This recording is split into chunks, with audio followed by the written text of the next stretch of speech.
Hi viewers எல்லாரும் எப்படி இருக்கீங்க?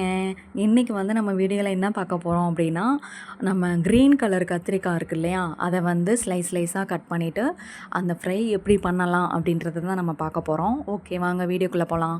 ஃபஸ்ட்டு வந்து பிரிஞ்சல் வந்து என்ன பண்ணுறீங்கன்னா, இந்த மாதிரி ஸ்லைஸாக கட் பண்ணி வச்சுக்கோங்க. ரொம்ப மெல்லிஸாக கட் பண்ணிங்கன்னா உங்களுக்கு வந்து அந்த மாதிரி நான் போடுறேன் இல்லையா, அந்த மாதிரி ஸ்டார் மாதிரி இடையில வந்து கட் பண்ணுறல அந்த மாதிரி வந்து வராது.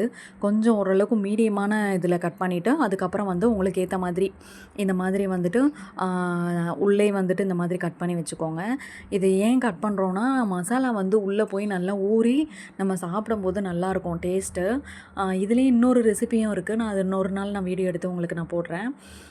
அதில் வந்து பார்த்திங்கன்னா, நம்ம வயலட் கலர் கத்திரிக்காய் நம்ம வாங்குகிறோம் இல்லையா, அந்த கத்திரிக்காயில் வந்து இது அந்த மாதிரி நம்ம செய்ய முடியாது. ஏன்னா அது வந்து ஸ்லைஸாக கட் பண்ணாலும் அது வந்து எப்படி சொல்கிறது, அது ரொம்ப அந்தளவுக்கு இதுவாக இருக்காது.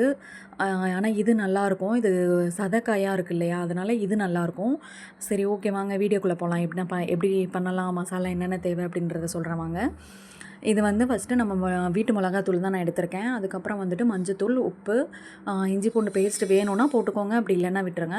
அதுக்கப்புறம் பார்த்திங்கன்னா, வீட்டில் மசாலா வந்து ஹஸ்பண்ட் ஒரு மசாலா அரைச்சி வச்சுருந்தாங்க. அது எதுக்குன்னா மீனுக்காக அரைச்சி வச்சுருந்தாங்க. அது கொஞ்சம் கொரப்பாக இருக்கும்.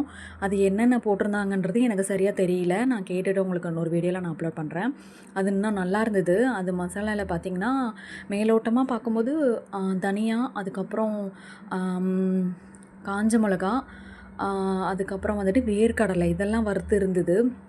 ஆனால் இன்னும் என்னென்ன அதில் ஆட் பண்ணியிருந்தாங்கன்றது தெரியல.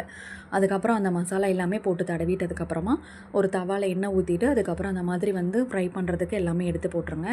அதுக்கப்புறம் நான் திருப்பி விட்டுட்டு அவ்வளோதான். நம்மளுக்கு வந்து அப்படியே பார்த்திங்கன்னா ஒரு எக்கு ஃப்ரை, ஃபிஷ்ஷு ஃப்ரை மாதிரி இருக்கும். பார்க்கும்போதே சாப்பிடணும் போல் டேஸ்ட்டாக வாய் வந்து ஊறும், அந்த மாதிரி இருக்கும்.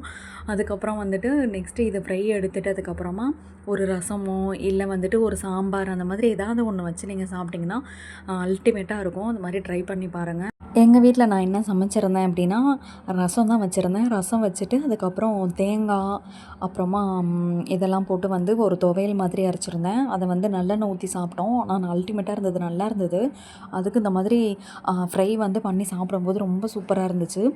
அது எப்படி செஞ்சேன் அப்படின்னா, நம்ம தேங்காய் கொஞ்சம் நல்லா ஜாஸ்தியாக எடுத்துக்கணும். அதுக்கப்புறம் ஒரு வெங்காயம், அதுக்கப்புறம் பூண்டு. அது இன்னொரு வீடியோவே உங்களுக்கு ஷார்ட் வீடியோவே நான் வந்து போட்டிருக்கேன். அது எப்படி இருக்குது அப்படின்னு சொல்லிட்டு சொல்லுங்கள்.